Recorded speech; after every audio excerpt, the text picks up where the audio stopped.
Salam teman-teman yang terkasih. Di video kali ini saya akan menjelaskan resume kedua saya, itu tentang pengantar sejarah gereja Katolik di Indonesia.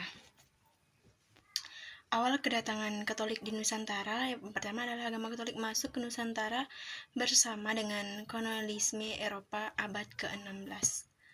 Ekspansi kedatangan Nusantara membutuhkan biaya yang besar. Nah, pada abad tersebut mesin uap baru ditemukan. Untuk sampai ke Nusantara harus belayar dulu dengan mengikuti ekspedisi perusahaan company atau penjelajah-penjelajah yang dibiayai oleh negara, dengan maksud dan tujuan berlomba-lomba untuk mencari rempah-rempah, emas, dan kejayaan. Juga membuka daerah baru untuk mengetahui sejauh mana ciptaan Tuhan. Pada tahun 1511, Portugis menaklukkan Malaka, yang menjadi pintu gerbang penyebaran agama Katolik di Asia Tenggara, termasuk Kepulauan Nusantara. Misionaris pertama yang datang ke Indonesia adalah Fransiskan dan Jesuit. Ada 3 ordo yang membuka agama Katolik di Nusantara, yaitu Dominikan, Fransiskan, Jesuit. Di Kalimantan Barat, Jesuit sudah tidak berkarya lagi, tetapi tetap ada di Jakarta. Sedangkan Dominikan dan Fransiskan di Keuskupan Agung Pontianak tetap eksis. Sebagian besar orang Portugis yang pelaut adalah agama Katolik. Jadi, ketika para iman mengikuti pelayaran, mereka juga merasa ada pelayanan rohani. Maka kekuatan itulah sebagai ketenangan dalam kegiatan rohani untuk menaklukkan hawa nafsu dengan konsep beriman dan bertakwa. Misionaris Katolik pertama yang datang ke Indonesia adalah para ordo Dominikan, Fransiskan, dan Jesuit yang mengikuti pelayaran bangsa Portugis.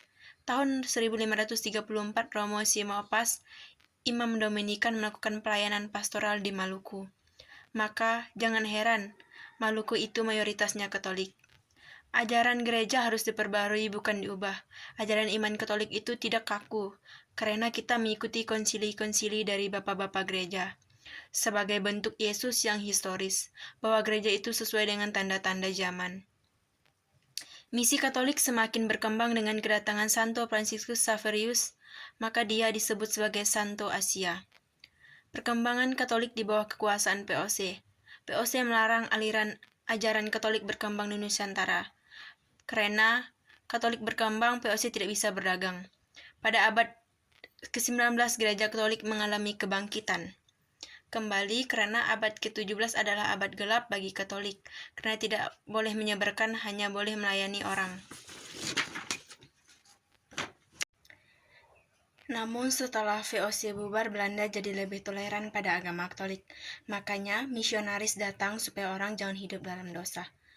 Melakukan pelayanan itu adalah pelayanan sakramental.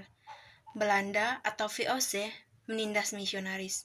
Para ordo mendirikan sekolah dan rumah sakit sebagai cara untuk berkarya atau merasul dengan misi karya sosial Katolik.